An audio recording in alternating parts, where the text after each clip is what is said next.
Hello, അമ്മ മനസ്സിൻ്റെ പുതിയൊരു എപ്പിസോഡിലേക്ക് എല്ലാവർക്കും സ്വാഗതം. ചാനൽ ആദ്യമായിട്ട് കാണുന്നവരാണെങ്കിൽ ഒന്ന് സബ്സ്ക്രൈബ് ചെയ്തിട്ട് ലൈക്ക് ചെയ്യണേ. അങ്ങനെ ചന്ദ്രികയുടെ സിദ്ധുവിൻ്റെയും കല്യാണം നല്ല രീതിക്ക് തന്നെ കഴിഞ്ഞതിന് ശേഷം എല്ലാവരും കൂടെ ചേർന്ന് ഭക്ഷണം കഴിക്കുകയാണ്. ആ സമയത്തുള്ള അവരുടെ കുറച്ച് സംസാരങ്ങളൊക്കെയാണ് പിന്നീട് ഉണ്ടായിരുന്നത്.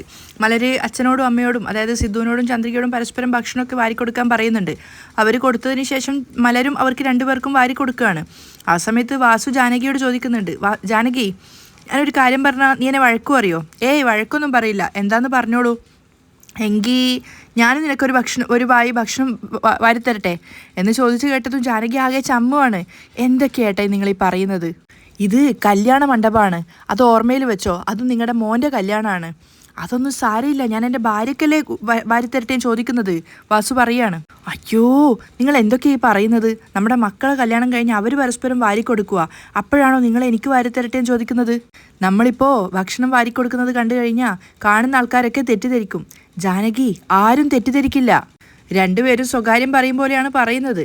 പ്ലീസ്, ഞാൻ നിനക്കിപ്പോൾ വാരി തരട്ടെ എന്ന് വാസു വീണ്ടും ചോദിക്കുകയാണ്. അയ്യോ, നിങ്ങളൊന്നും മിണ്ടാതിരിക്കുക, ആരെങ്കിലും കേൾക്കും. ജാനകി ഇങ്ങനെ കുശുഷിക്കുകയാണ്. അപ്പോൾ ഇതൊക്കെ കേട്ടുകൊണ്ട് മലർ ചോദിക്കുന്നുണ്ട്, എന്താ വാസു മുത്തശ്ശ, നിങ്ങൾക്ക് എന്താ കാര്യം? നിങ്ങൾ രണ്ടുപേരും എന്താ ആരും കേൾക്കാതെ ഇങ്ങനെ സ്വകാര്യം പറയുന്നത്? അത് കേട്ടതും ജാനകിയും വാസുവും തലതാഴ്ത്തി ഇരിക്കുകയാണ്. അപ്പോൾ മലർ പറയുന്നുണ്ട്, മുത്തശ്ശിക്ക് ഭക്ഷണം വാരിക്കൊടുക്കട്ടെ എന്നാണോ ചോദിക്കുന്നത്? കുഴപ്പമില്ല, വാരിക്കൊടുത്തോ. മലര് പറഞ്ഞത് കേട്ടതും സിദ്ധാർത്ഥും ചന്ദ്രികയൊക്കെ ഇങ്ങനെ ഞെട്ടലോടെ നോക്കുവാണ്. അങ്ങനെ ഒരു കാര്യം അതിനിടയിൽ അവിടെ നടന്നോന്നറിയാതെ. അയ്യോ, ഞാൻ അങ്ങനെയൊന്നും പറഞ്ഞിട്ടില്ല, വാസു ചിരിച്ചുകൊണ്ട് പറയാണ്. അത് കേട്ടതും സിദ്ധാർത്ഥ ചന്ദ്രികയും പൊട്ടിച്ചിരിക്കുന്നുണ്ട്. അപ്പോൾ വാസു ചോദിക്കുന്നുണ്ട്, ഞാൻ തമാശയായിട്ട് സ്വകാര്യമായിട്ട് പറഞ്ഞ കാര്യം അത്ര വരെ കേട്ടോ? അപ്പോൾ മഹേന്ദ്രൻ പറയുന്നുണ്ട്, മലര് മാത്രമല്ല, ഞങ്ങൾ വരെ കേട്ടു, ഇനി കേൾക്കാൻ ആരും ബാക്കിയില്ല. അത് കേട്ടതും ജാനകി ആകെ ചമ്മി നിൽക്കുകയാണ്. അപ്പോൾ സിദ്ധു പറയുന്നുണ്ട്, അച്ഛാ, അമ്മയ്ക്ക് ഭക്ഷണം വാരിക്കൊടുക്കണം എന്ന് ആഗ്രഹിച്ചതല്ലേ, പിന്നെന്തിനാ മടിച്ചു നിൽക്കുന്നത്? ഭക്ഷണം വാരിക്കൊടുക്ക്. അപ്പോൾ ജാനകിയും പറയുന്നുണ്ട്, എന്താ സിദ്ധു നീ പറയുന്നത്? അപ്പോൾ ചന്ദ്രിക പറയാണ്, അമ്മാവൻ ആഗ്രഹിച്ചതല്ലേ അമ്മായി, ഒരു ബായിക്ക് ഭക്ഷണം വാങ്ങി കഴിക്കുന്നേ. അത് തന്നെ ഞാനും പറയുന്നത്. ചന്ദ്രിക, നീ വെറുതെ ഇരിക്കും ചന്ദ്രിക. ജാനകി ഇങ്ങനെ കൊഞ്ചിക്കൊണ്ട് പറയാണ്. അപ്പോൾ ലക്ഷ്മി പറയുന്നുണ്ട്, അയ്യോ, അതിനെന്താ ജാനകി, വാസു അല്ലേ വാരി തരുന്നത്, നീ വാങ്ങിക്കോ, എന്തിനാ ഇങ്ങനെ വെറുതെ വാശി കാണിക്കുന്നത്? മടിച്ചു നിൽക്കേണ്ട കാര്യമൊന്നുമില്ല. അപ്പോൾ സിദ്ധാർത്ഥം ഒക്കെ പറഞ്ഞുകൊണ്ടേയിരിക്കുകയാണ്, കഴിച്ചോ അമ്മ, വാങ്ങിക്കോ അമ്മ എന്നൊക്കെ. ശരി, എങ്കിൽ ഒരു വായ മാത്രം കഴിക്കാം എന്ന് പറഞ്ഞിട്ട് വാസുവിന് നേരെ മുഖന്തിരിക്കുകയാണ്. അപ്പോൾ വാസു വേഗം തന്നെ ഒരു വായിൽ ഭക്ഷണം കൊടുക്കുന്നുണ്ട്. അയാൾ ഭക്ഷണം വാരിക്കൊടുത്തതും എല്ലാവരും കൈകൊട്ടുകയാണ്. അപ്പോഴേക്കും വാസു പറയുന്നുണ്ട്, ജാനകി, അതായത് അയാൾക്ക് ഒരു വായിക്ക് കൊടുക്കാൻ വേണ്ടിയിട്ട്. അപ്പോൾ ജാനകി ശബ്ദം താഴ്ത്തി പറയാണ്, അയ്യോ, എന്നെ ഇങ്ങനെ നാണം കെടുത്തല്ലേ. എല്ലാവരും അത് ശ്രദ്ധിച്ചിട്ടുണ്ടായിരുന്നു. അപ്പോൾ മഹേന്ദ്രൻ പറയാണ്, ഇതിലെന്താ നാണക്കേട് ജാനകി, നിന്റെ ഭർത്താവല്ലേ, നീ ഭക്ഷണം വാരിക്കൊടുത്തോളൂ. നിന്റെ ഭർത്താവ് നിന്നോടുള്ള സ്നേഹം കൊണ്ട് ചോദിക്കുകയല്ലേ, നീ ധൈര്യമായിട്ട് കൊടുക്ക്. ഏട്ടൻ പറഞ്ഞത് കേട്ടതും ജാനകി വേഗം തന്നെ വാസുവിന് ഭക്ഷണം വാരിക്കൊടുക്കുകയാണ്. അയാളും വാങ്ങി കഴിക്കുന്നുണ്ട്. അതുകൂടെ കഴിഞ്ഞപ്പോഴേക്കും മലർ അടുത്ത അഭിപ്രായം പറയുകയാണ്, മഹേന്ദ്ര മുത്തശ്ശ, ഇനി മഹേന്ദ്ര മുത്തശ്ശൻ ലക്ഷ്മി മുത്തശ്ശിക്ക് ഭക്ഷണം വാരിക്കൊടുക്ക്. അയ്യോ, അത് വേണ്ട മോളെ. അപ്പോൾ മലര് ഗൗരവത്തോട് ചോദിക്കുകയാണ്, അതെന്താ മുത്തശ്ശൻ മാത്രം വേണ്ടാന്ന് പറയുന്നത്? അതെന്താന്ന് വെച്ചാ നിന്റെ മുത്തശ്ശി എൻ്റെ വിരൽ കടിക്കും. അത് കേട്ടതും എല്ലാവരും ചിരിക്കുകയാണ്. അയ്യോ അമ്മാ, ചന്ദ്രിക വിളിക്കുന്നുണ്ട്. ഏട്ടാ, ഞാൻ എപ്പോഴാണ് ഏട്ടൻ്റെ വിരൽ കടിച്ചത്? ലക്ഷ്മി കുറുമ്പോടെ ചോദിക്കുകയാണ്. നീ മറന്നുപോയോ ലക്ഷ്മി? ഇതുപോലെ ഞങ്ങളുടെ കല്യാണം കഴിഞ്ഞ സമയത്ത് എല്ലാവരും ചേർന്ന് ഞങ്ങൾക്ക് ഇതുപോലെ ഒന്നിച്ചിരുന്ന് ഭക്ഷണം തന്നിട്ടുണ്ടായിരുന്നു. ആ സമയത്ത് ലക്ഷ്മിക്ക് ഭക്ഷണം വാരിക്കൊടുക്കാൻ വേണ്ടി പറഞ്ഞു. ഞാനും നല്ല ആഗ്രഹത്തോടു കൂടി ലക്ഷ്മിക്ക് ഭക്ഷണം വാരിക്കൊടുക്കാലോ എന്ന് വിചാരിച്ചിട്ട് കൊടുത്തതാണ്.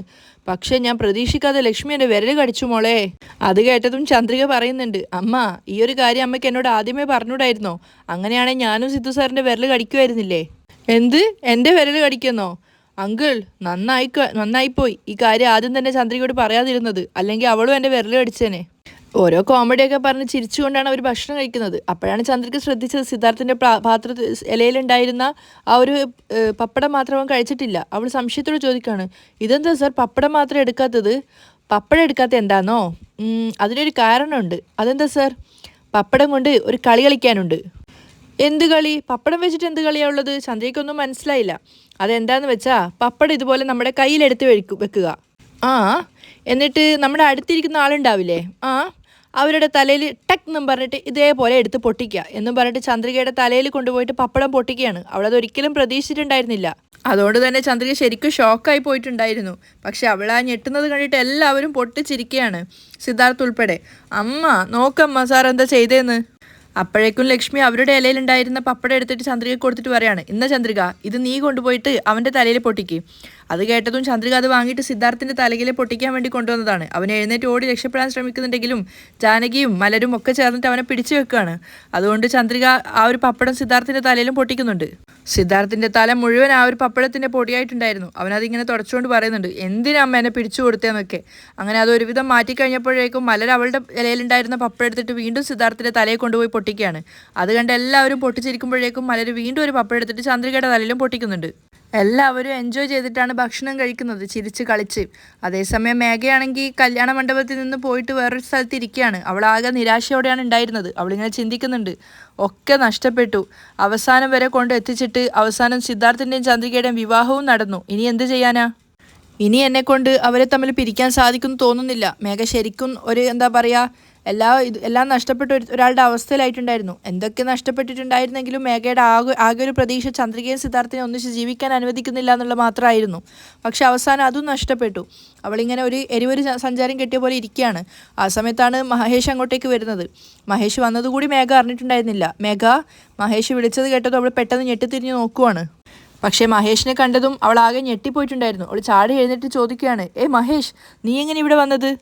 ഞാൻ എങ്ങനെയൊക്കെയോ പോലീസിൻ്റെ കണ്ണു വെട്ടിച്ചിട്ട് രക്ഷപ്പെട്ടിട്ട് വന്നതാണ്. നിന്നെ പോലീസ് എല്ലായിടവും തിരയുന്നുണ്ട്. ഞാനും നീയും തമ്മിൽ ഇങ്ങനെ നിന്ന് സംസാരിക്കുന്നത് കണ്ടു കഴിഞ്ഞാൽ നിനക്കുള്ള എല്ലാ ബുദ്ധിയും ഉപദേശിച്ചിട്ട് നിന്നെ മണ്ഡപത്തിലേക്ക് പറഞ്ഞു വിട്ടത് ഞാനാണെന്നുള്ള സത്യം എല്ലാവരും മനസ്സിലാക്കും. ഇനിയെങ്കിലും ഇങ്ങനെയുള്ള സ്ഥലത്ത് വന്നിട്ട് എന്നെ മീറ്റ് ചെയ്യാൻ നിൽക്കല്ലേ. അപ്പോൾ മഹേഷ് പറയുന്നുണ്ട്, ഇങ്ങോട്ട് നോക്ക്, എന്നെ എല്ലായിടത്തും പോലീസ് തിരയുന്നുണ്ടെന്ന് എനിക്ക് നന്നായിട്ട് അറിയാം. എന്നാലും നിൻ്റെ അടുത്തൊരു സഹായം ചോദിക്കാൻ വേണ്ടിയിട്ടാണ് ഞാൻ വന്നത്. എന്ത് സഹായം? അത് പിന്നെ എനിക്ക് കുറച്ച് പണത്തിൻ്റെ ആവശ്യമുണ്ടായിരുന്നു. അത് കേട്ടതും മേഘ ഒന്നുകൂടെ നിരാശയാവുകയാണ്. അവൾ പറയുന്നുണ്ട്, പണമോ? എൻ്റെ കയ്യിൽ എവിടുന്നാ പണം? ഞാൻ തന്നെ അന്നന്നത്തെ കാര്യങ്ങൾക്ക് പോലും പണമില്ലാതെ വല്ലാതെ ബുദ്ധിമുട്ടുമാണ്. ചന്ദ്രികയും സിദ്ധാർത്ഥും എൻ്റെ കയ്യിൽ നിന്ന് എല്ലാ സ്ഥാവരജംഗമ വസ്തുക്കളും പണവും ഒക്കെ തട്ടിയെടുത്തിട്ട് എന്നെ ഒരു സാധാരണക്കാരിയായിട്ടാണ് വീട്ടിൽ നിന്നും പുറന്തള്ളിയത്. ഇപ്പോൾ നിന്നെ സഹായിക്കാൻ എൻ്റെ കയ്യിൽ ഒന്നുമില്ല. അത് സാരമില്ല, വിട്ടേക്ക്. ഞാൻ മറ്റാരുടെയെങ്കിലും കയ്യിൽ നിന്നും പണം അറേഞ്ച് ചെയ്തോളാം. അപ്പോൾ മേഘ പറയുന്നുണ്ട്, നിൻ്റെ ആളുകൾ ഇങ്ങനെ എല്ലാം നഷ്ടപ്പെടുത്തി കളഞ്ഞില്ലേ. അവന്മാരിങ്ങനെ ചെയ്യുമെന്ന് ഞാൻ സ്വപ്നത്തിൽ പോലും കരുതിയില്ല. മഹേഷും പറയുന്നുണ്ട്, ബുദ്ധിയില്ലാത്ത ആളുകൾ. അവന്മാർ സിദ്ധു മരിച്ചു പോയെന്ന് കരുതിയിട്ട് അവനെ കൊണ്ടുപോയി കിണറ്റിലിട്ട് കളഞ്ഞു. എന്നാൽ അവനാണെങ്കിൽ ജീവൻ നഷ്ടപ്പെടാതെ വീണ്ടും തിരിച്ചു കയറി വരികയും ചെയ്തു. ഇങ്ങോട്ട് നോക്ക് മഹേഷ്, ഞാൻ നിന്നോടൊരു കാര്യം പറയാം. ഒരുപക്ഷെ ഈ ഒരു കാര്യത്തിൻ്റെ പേരിൽ പോലീസ് നിന്നെ പിടിക്കുകയാണെങ്കിൽ സിദ്ധുവിനെ പോലെ വേഷം മാറിയിട്ട് ചന്ദ്രികയുടെ കഴുത്തിൽ താലി കെട്ടാൻ വേണ്ടിയിട്ടുള്ള ബുദ്ധി നിനക്ക് പറഞ്ഞു തന്നതും അതിനുവേണ്ടി നിന്നെ സഹായിച്ചത് ഞാനാണെന്നും ഒരു കാരണവശാലും നീ പോലീസുകാരോട് പറയാൻ പാടില്ല. ഈ ഒരു കാര്യം പോലീസുകാർ അറിഞ്ഞു കഴിഞ്ഞാൽ എൻ്റെ ജീവൻ പോകുന്ന അവസ്ഥയിലായി പോവും. പിന്നീട് ഞാനും നിൻ്റെ കൂടെ ചേർന്ന് മരണം വരെ കമ്പി എണ്ണേണ്ടി വരും. ഇങ്ങോട്ട് നോക്ക് മേഘ, എൻ്റെ ജീവൻ പോവേണ്ടി വന്നാലും എന്നെ പോലീസുകാർ പിടിക്കുകയാണെങ്കിൽ ഒരു കാരണവശാലും ഞാൻ നിൻ്റെ പേര് അവരുടെ മുന്നിൽ പറഞ്ഞു കൊടുക്കില്ല.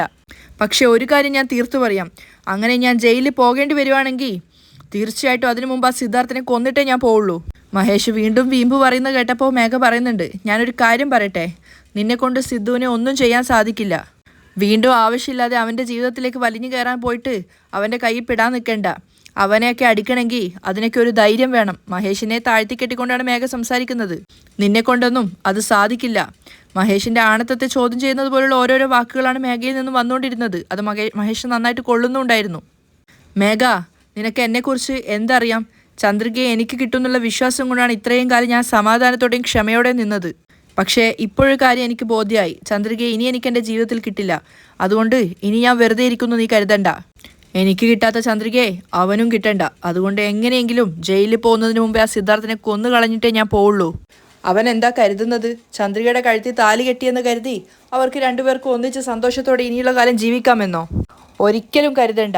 അതിനുള്ള ഒരു അവസരവും ഞാൻ ജീവനുള്ളിടത്തോളം കാലം അവർക്ക് രണ്ടുപേർക്കും തമ്മിൽ ഒന്നിച്ച് ജീവിക്കാൻ ഒരു അവസരവും ഞാനായിട്ട് കൊടുക്കില്ല. മഹേഷിൻ്റെ ഉള്ളിലുള്ള പ്രതികാരം എത്രത്തോളം ഉണ്ടെന്ന് മേഘയ്ക്ക് നന്നായിട്ട് മനസ്സിലാവുന്നുണ്ട്. അതുകൊണ്ട് തന്നെ പിന്നീട് അവൾ മഹേഷിനെ ഒന്നും കുറ്റപ്പെടുത്തുന്നില്ല. അപ്പോൾ മഹേഷ് പറയുന്നുണ്ട്, ഇന്ന് ചന്ദ്രികയുടെയും സിദ്ധാർത്ഥിൻ്റെയും ആദ്യ രാത്രിയാണ്. എന്നാ അവർ തമ്മിലുള്ള ആദ്യ രാത്രി അവരെ കൊണ്ട് ഞാൻ നടത്തിക്കില്ല. ഇന്ന് രാത്രി തന്നെ ഞാൻ സിദ്ധാർത്ഥിൻ്റെ കഥ കഴിക്കും. ജയിലിൽ പോകുന്നതിനെക്കുറിച്ച് എനിക്ക് യാതൊരു ടെൻഷനുമില്ല. ഇങ്ങോട്ട് നോക്ക്, ഞാൻ വീണ്ടും പറയാണ്, നിന്നെ കൊണ്ട് സിദ്ധാർത്ഥിന് ഒന്നും ചെയ്യാൻ സാധിക്കില്ല. മേഘ വീണ്ടും അവന് മുന്നറിയിപ്പ് കൊടുക്കുവാണ്.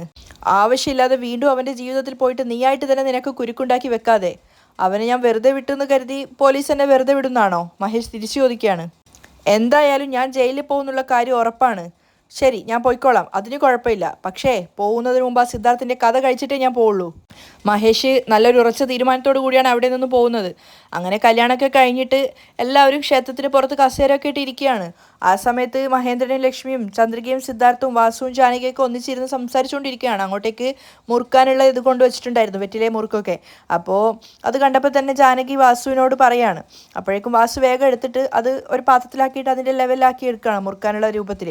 എന്നിട്ട് ജാനകിക്ക് കൊടുത്തപ്പോഴേക്കും ജാനകി സ്നേഹത്തോടെ പറയുന്നുണ്ട്, എനിക്ക് മുറുക്കാനൊക്കെ കഴിക്കാൻ ഇഷ്ടമാണെന്ന് നിങ്ങൾക്ക് അറിയാലോ, പിന്നെ എന്താ ജാനകി നിൻ്റെ ഇഷ്ടങ്ങൾ എനിക്കറിയാതിരിക്കോ എന്നൊക്കെ പറഞ്ഞിട്ടാണ് വാസു അത് കൊടുക്കുന്നത്. അതേപോലെ തന്നെ ലക്ഷ്മിയാണെങ്കിലും മഹേന്ദ്രനുള്ള മുറുക്കാൻ എടുത്തിട്ടാണ് പോയിട്ടുണ്ടായിരുന്നത്. ഭാര്യയുടെ കയ്യിൽ നിന്നും വെറ്റില വാങ്ങി കഴിക്കാൻ എന്ത് സുഖമാണ്. മഹേന്ദ്രൻ പറഞ്ഞത് കേട്ട് എല്ലാവരും പൊട്ടിച്ചിരിക്കുകയാണ്. ലക്ഷ്മി നിൽക്ക്, നിനക്കുള്ളത് ഞാൻ ഉണ്ടാക്കിത്തരാം എന്ന് പറഞ്ഞിട്ട് മഹേന്ദ്രൻ ലക്ഷ്മിക്ക് ഉണ്ടാക്കി കൊടുക്കുകയാണ്. അവർ പരസ്പരം ആ ഒരു അച്ഛനമ്മമാർ തമ്മിലുള്ള സ്നേഹങ്ങൾ നോക്കി എൻജോയ് ചെയ്യാണ്. ആ സമയത്ത് ചന്ദ്രിക സിദ്ധാർത്ഥനോട് ശബ്ദം താഴ്ത്തി പറയുന്നുണ്ട്, സിദ്ധു സർ എനിക്കും മുറുക്കണമെന്ന് തോന്നുവാണ്. ആഹാ അത് കൊള്ളാലോ, എൻ്റെ ഈ നാവ് വായൊക്കെ ചുവപ്പിക്കണം എന്ന് എനിക്കൊരാഗ്രഹം. അതിനെന്താ ഞാൻ ഉണ്ടാക്കിത്തരാമെന്ന് പറഞ്ഞിട്ട് സിദ്ധാർത്ഥും വേഗം ചന്ദ്രയ്ക്ക് വേണ്ടി ഉണ്ടാക്കി കൊടുക്കുവാണ്. എന്നിട്ട് അവളുടെ വായിൽ വെക്കാൻ പോയപ്പോൾ അവൾ ചമ്മലോടെ എല്ലാവരും നോക്കുന്നുണ്ട്. പക്ഷെ അവർക്കൊക്കെ മനസ്സിലായിട്ടുണ്ടായിരുന്നു. എന്നിട്ട് സിദ്ധാർത്ഥ് അവളുടെ വായിൽ തന്നെയാണ് അത് വെച്ചു കൊടുക്കുന്നത്. അല്പനേരം മുറിക്കിയതിന് ശേഷം ചന്ദ്രിക സിദ്ധാർത്ഥനോട് ചോദിക്കുന്നുണ്ട് അവളുടെ വായ ചുവന്നോ എന്നുള്ളത്. സൂപ്പറായിട്ട് ചുവന്നു ചന്ദ്രിക. അത് കേട്ട് അവൾക്ക് സന്തോഷമായിട്ടുണ്ടായിരുന്നു. അല്ല സാറെന്താ മുറുക്കാത്തത്? ഞാൻ മുറുക്കാറൊന്നുമില്ല, പക്ഷേ നിങ്ങൾ എല്ലാവരും ഇങ്ങനെ മുറുക്കുന്നത് കാണുമ്പോൾ എനിക്ക് മുറുക്കാൻ കഴിക്കണം എന്നൊരാഗ്രഹമുണ്ട്. അതിനെന്താ ഞാൻ ആക്കിത്തരാമെന്ന് പറഞ്ഞിട്ട് ചന്ദ്രിക വേഗം തന്നെ ഉണ്ടാക്കുകയാണ്. എന്നിട്ട് അവൾ സിദ്ധാർത്ഥിന് കൊടുക്കാൻ നോക്കിയപ്പോഴേക്കും അവൻ പറയുന്നുണ്ട്, ഞാൻ ചോദിച്ചത് ഈ വെത്തിലയല്ല, നിന്റെ വായിലിപ്പോൾ ഉള്ള വെത്തിലില്ലേ അതിനാണ് ഞാൻ ചോദിച്ചത്. അത് കേട്ടതും ചന്ദ്രിക ഇങ്ങനെ ഞെട്ടിയിട്ട് നിൽക്കുകയാണ്. അവൻ ശബ്ദം താഴ്ത്തി പറഞ്ഞിട്ടാണ് ഉണ്ടായിരുന്നത്, അതുകൊണ്ട് മറ്റാരും കേട്ടിട്ടുണ്ടായിരുന്നില്ല. അപ്പോൾ ചന്ദ്രിക പറയുന്നുണ്ട്, അപ്പോൾ അതാണോ സാറ് ചോദിച്ചിട്ടുണ്ടായിരുന്നത്? വേണ്ട വേണ്ട, അതൊന്നും വേണ്ട സാറ്, ഈ വെത്തില കഴിച്ചാൽ മതി. വേണ്ട ചന്ദ്രിക, എനിക്ക് അത് തന്നെ മതി, പ്ലീസ് ചന്ദ്രിക. വീണ്ടും വീണ്ടും അവനിങ്ങനെ ബെഗ് ചെയ്തുകൊണ്ടിരിക്കുകയാണ്. എന്താ സാർ വായിലുള്ളതിനാണോ ചോദിക്കുന്നത് എന്നൊക്കെ പറഞ്ഞ് ചന്ദ്രികയും കൊഞ്ചുന്നുണ്ട്. ചന്ദ്രിക ഭാര്യയും ഭർത്താവുമായ ഇതൊക്കെ സാധാരണയാണ്. നീ കഴിച്ചതിന്റെ ബാക്കി ഞാനും, ഞാൻ കഴിച്ചതിന്റെ ബാക്കി നീ കഴിക്കുന്നതിലൊന്നും ഒരു തെറ്റുമില്ല.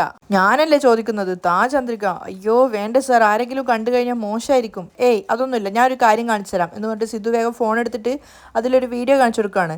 നോക്ക്, മുതൽവൻ എന്ന് പറഞ്ഞ സിനിമയിൽ അർജുന് മനീഷ കൊയ്രായുടെ വായിലിരിക്കുന്ന മുറുക്കാനാണ് എടുക്കുന്നതൊക്കെ പറഞ്ഞ് കാണിച്ചു കൊടുക്കുന്നുണ്ട്. അത് കണ്ടപ്പോൾ ചന്ദ്രിക അവൻ്റെ തലക്കിട്ട് കിഴക്കുകയാണ്. എന്തിനാണ് സാർ ഇങ്ങനെയുള്ള കാര്യങ്ങളൊക്കെ നോക്കി നിൽക്കുന്നത് എന്നൊക്കെ പറയുന്നുണ്ട്. അപ്പോൾ ലക്ഷ്മി ചോദിക്കുന്നുണ്ട്, എന്താ സിദ്ധു നീ മാത്രം മുറുക്കാൻ കഴിക്കാത്തത്? ഞാനും അത് തന്നെയാണ് അമ്മായി പറയുന്നത്. ഞാൻ ചന്ദ്രികയോട് ചോദിച്ചു, പക്ഷെ അവൾ തരുന്നില്ല. ചന്ദ്രിക, സിദ്ധു വെത്തിലേക്ക് ചോദിച്ചിട്ട് നീ എന്താ വെത്തില കൊടുക്കാത്തത്? നോക്ക്, അമ്മായി വരെ പറഞ്ഞു വെത്തില എനിക്ക് താ എന്ന് പറയുന്നുണ്ട് സിദ്ധു. അപ്പോൾ ചന്ദ്രിക പറയുന്നുണ്ട്, അമ്മ പറഞ്ഞത് ഇങ്ങനെ ആക്കി തരാൻ വേണ്ടിയിട്ടാണ്, മടക്കിയിട്ട് പുതിയ വെത്തില എടുത്തു തരാൻ വേണ്ടിയിട്ട്, അല്ലാതെ എൻ്റെ വായിക്കെടുക്കുന്ന വെത്തില തരാൻ വേണ്ടിയല്ല പറഞ്ഞത്. എനിക്ക് നിന്റെ വായിലിരിക്കുന്ന വെത്തില തന്നെ മതി. സിദ്ധു വീണ്ടും വാശി പിടിക്കുകയാണ്. അപ്പോൾ ലക്ഷ്മി അതൊക്കെ ശ്രദ്ധിക്കുന്നുണ്ടായിരുന്നു. അവർ തമ്മിലുള്ള ആ ഒരു കുശുകുശുക്ക് കേട്ടപ്പോൾ ലക്ഷ്മി ചോദിക്കുന്നുണ്ട്, എന്താ ചന്ദ്രിക നീ മടക്കി കൊടുത്ത വെത്തില വേണ്ട, നിന്റെ വായിലിരിക്കുന്ന വെത്തില വേണമെന്നാണോ സിദ്ധു ചോദിക്കുന്നത്? അത് കേട്ടതും ചന്ദ്രികയും സിദ്ധുവും ശരിക്കും ഞെട്ടിയിട്ടുണ്ടായിരുന്നു. അവർ അതിശയത്തോടെ നോക്കുവാണ്. ലക്ഷ്മി അങ്ങനെ വെട്ടിത്തുറന്ന് പറഞ്ഞത് കേട്ടിട്ട് ചന്ദ്രികയും സിദ്ധാർത്ഥും ചമ്മിയതുപോലെ തന്നെ വാസുവും ജാനകിയും അതുപോലെ മഹേന്ദ്രനും ഒക്കെ ഇങ്ങനെ നോക്കി നിൽക്കുകയാണ്. അപ്പോൾ ചന്ദ്രിക ചമ്മലോട് ചോദിക്കുന്നുണ്ട്, ഇതൊക്കെ എങ്ങനെയാ അമ്മയ്ക്ക് മനസ്സിലായത്? അതെന്താന്ന് വെച്ചാൽ ഇതേ ടോർച്ചർ തന്നെയായിരുന്നു നിന്റെ അച്ഛനും ചെയ്തുകൊണ്ടിരുന്നത്. അയ്യോ അങ്കിളോ? സിദ്ധാർത്ഥ ചിരിച്ചോണ്ട് ചോദിക്കുകയാണ്. അപ്പോൾ മഹേന്ദ്രൻ ലക്ഷ്മിയോട് പറയുന്നുണ്ട്, സന്ദർഭം നോക്കിയിട്ട് എന്നെ നാണം കെടുത്തിയല്ലേ? അയ്യോ അങ്കിൾ പറ അങ്കിള്, എന്താ സംഭവിച്ചതെന്ന് പറയാം അങ്കിൾ. സിദ്ധുവിനെ വിട്ടുകൊടുക്കുന്നില്ല. സിദ്ധു, ആ കഥ നീ ചോദിക്കാത്തതാ നല്ലത്. കല്യാണം കഴിഞ്ഞ ആദ്യ നാളുകളിൽ നീ ഇപ്പോൾ ചോദിച്ചതുപോലെ നീ കഴിച്ച വെത്തില എനിക്ക് തരുമോ എന്ന് ഞാൻ ചോദിച്ചു. എൻ്റെ വായ കൂടി ചുവക്കാൻ വേണ്ടിയിട്ടാണെന്ന് പറഞ്ഞു. നിങ്ങൾക്ക് വായല്ലേ ചോക്കേണ്ടത്, അത് കുഴപ്പമില്ല, ഞാൻ ചോപ്പിച്ചു തരാമെന്ന് പറഞ്ഞിട്ട് എൻ്റെ കവിള് നോക്കിയിട്ട് ഒരൊറ്റ ഇടിവെച്ച് തന്നു. അത് കേട്ടതും ചന്ദ്രികയും സിദ്ധു ശരിക്കും ചിരിച്ചു പോയിട്ടുണ്ടായിരുന്നു. അതുപോലെ ജാനകിയും വാസുവും ഒക്കെ ചിരിക്കുകയാണ്. ഇനി പോയി കണ്ണാടിയിലേക്ക് നോക്കിക്കോ, നിങ്ങളുടെ വായ് നന്നായിട്ട് ചുവന്നിട്ടുണ്ടെന്നും പറഞ്ഞു. അതൊക്കെ കേട്ട് എല്ലാവരും പൊട്ടിച്ചിരിക്കുകയാണ്. അതിനുശേഷം പിന്നെ ഞാൻ വെത്തില കഴിക്കാൻ തന്നെ മറന്നു പോയിട്ടുണ്ടായിരുന്നു. ഇപ്പോൾ അതൊന്നും ഓർമ്മയില്ലാതെ എനിക്ക് മടക്കി തന്നപ്പോൾ ഞാൻ വേഗം എടുത്ത് വായിൽ വെച്ച് പോയതാ. അമ്മ, ഈ ഒരു കാര്യം കുറച്ച് നേരത്തെ നിങ്ങൾ പറഞ്ഞിട്ടുണ്ടായിരുന്നെങ്കിൽ നന്നായിട്ടുണ്ടാവുമായിരുന്നു. ചന്ദ്രിക ചിരിച്ചുകൊണ്ട് പറയാണ്. അതിനിപ്പോഴും നേരം വൈകിട്ടില്ല ചന്ദ്രിക, നിന്റെ കൈക്കരുത്ത് കാണിച്ചു കൊടുക്ക്. അത് കേട്ടതും സിദ്ധാർത്ഥിന് മനസ്സിലായി തനിക്കുള്ള പണിയാണ് വരുന്നതെന്ന്. ചന്ദ്രിക വേണ്ട ചന്ദ്രിക വേണ്ട, ജാനകിയും പറയുന്നുണ്ട്. അമ്മായി എനിക്കിട്ട് പണി തന്നതാണല്ലേ എന്നും പറഞ്ഞ് സിദ്ധാർത്ഥ എഴുന്നേറ്റപ്പോഴേക്കും ചന്ദ്രിക ചോദിക്കുന്നുണ്ട്, സിദ്ധു സാർ വായ നന്നായിട്ട് ചോപ്പിച്ച് തരട്ടെ?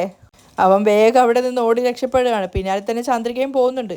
അവരുടെ കുട്ടിക്കളി കണ്ട് നോക്കി നിൽക്കുകയാണ് ബാക്കിയുള്ള എല്ലാവരും. അതേസമയം മഹേഷ് ആണെങ്കിൽ അവൻ ബൈക്കിൽ പോയിക്കൊണ്ടിരിക്കുകയാണ്. ആ സമയത്തൊക്കെ കുറച്ച് നേരം മുന്നേ സംഭവിച്ച കാര്യങ്ങളാണ് അവൻ്റെ മനസ്സ് നിറയെ ഉള്ളത്. ചന്ദ്രിക കല്യാണം ഫസ്റ്റ് ആ ഒരു തീപ്പൊള്ളലേറ്റ സമയത്ത് വന്നിട്ട് അവൻ്റെ നെഞ്ചിൽ സിദ്ധാർത്ഥാണെന്ന് വെച്ച് കെട്ടിക്കിടന്നിട്ടുണ്ടായിരുന്നു. എന്നിട്ട് കരയുന്നുണ്ടായിരുന്നു. എന്നിട്ട് അവൻ്റെ നെഞ്ചിലേക്ക് അവളെ ചേർത്ത് വെച്ചതൊക്കെ അവൻ്റെ മനസ്സിൽ ഇപ്പോഴും വരികയാണ്. പിന്നീട് മലര് വന്നിട്ട് നീ ആരെ കൊല്ലാനാ പറഞ്ഞത്, നീ അപ്പോൾ സിദ്ധു അല്ലേ എന്ന് ചോദിച്ച സമയത്ത് അവൻ തിരിച്ചു പറഞ്ഞിട്ടുണ്ടായിരുന്നു, ഞാൻ സിദ്ധു ഒന്നുമല്ല, ഞാൻ നിൻ്റെ അച്ഛൻ മഹേഷാണ്.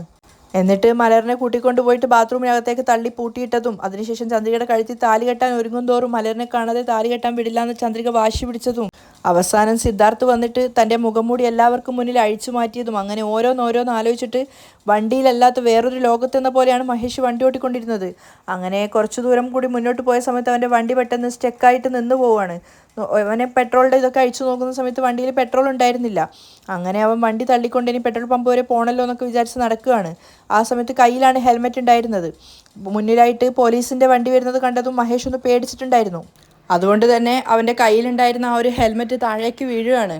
അപ്പോൾ ഓപ്പോസിറ്റ് വന്നിട്ടുണ്ടായിരുന്ന പോലീസുകാരാണെങ്കിൽ അത് കണ്ടതും വേഗം ഹെൽമെറ്റ് എടുത്തു കൊടുക്കാൻ വേണ്ടിയിട്ട് അയാൾ പറയുകയാണ്. അപ്പോഴേക്കും കോൺസ്റ്റബിൾ ഇറങ്ങിയിട്ട് അത് എടുത്തു കൊടുക്കാൻ വേണ്ടി ശ്രമിക്കുകയാണ്. മഹേഷ് ആണെങ്കിൽ മുഖം കാണാതിരിക്കാൻ വേണ്ടിയിട്ട് മാക്സിമം ഹൈഡ് ചെയ്ത് പിടിക്കുന്നുണ്ട്. കാരണം ലുക്കൗട്ട് നോട്ടീസ് വിട്ടതുകൊണ്ട് തന്നെ മഹേഷിനെ എത്രയും പെട്ടെന്ന് കണ്ടുപിടിക്കാൻ സാധിക്കുമായിരുന്നു. അപ്പോൾ കോൺസ്റ്റബിൾ ഹെൽമെറ്റ് എടുത്തിട്ട് മഹേഷിന് കൊടുക്കുന്ന സമയത്താണ് ഡ്രൈവറായിട്ട് വന്നിട്ടുണ്ടായിരുന്ന അയാൾ കാണുന്നത് മിററിൽ കൂടെ, അതായത് മഹേഷാണ് ആ മുന്നിൽ നിൽക്കുന്നത് എന്ന്. അപ്പം തന്നെ അയാൾ മറ്റേയാളോട് പറയുന്നുണ്ട്, നമ്മൾ തിരഞ്ഞുകൊണ്ടിരിക്കുന്ന പ്രതിയാണ് അയാൾ, മഹേഷാണ് അയാളെന്ന്. അത് കേട്ടതും ശരിക്കും മഹേഷ് ഞെട്ടിപ്പോയിട്ടുണ്ടായിരുന്നു. തന്നെ അവർ കണ്ടു എന്നുള്ളത് അവന് മനസ്സിലായി. അവിടെയാണ് ഇന്നത്തെ എപ്പിസോഡ് വൈൻഡപ്പ് ചെയ്യുന്നത്.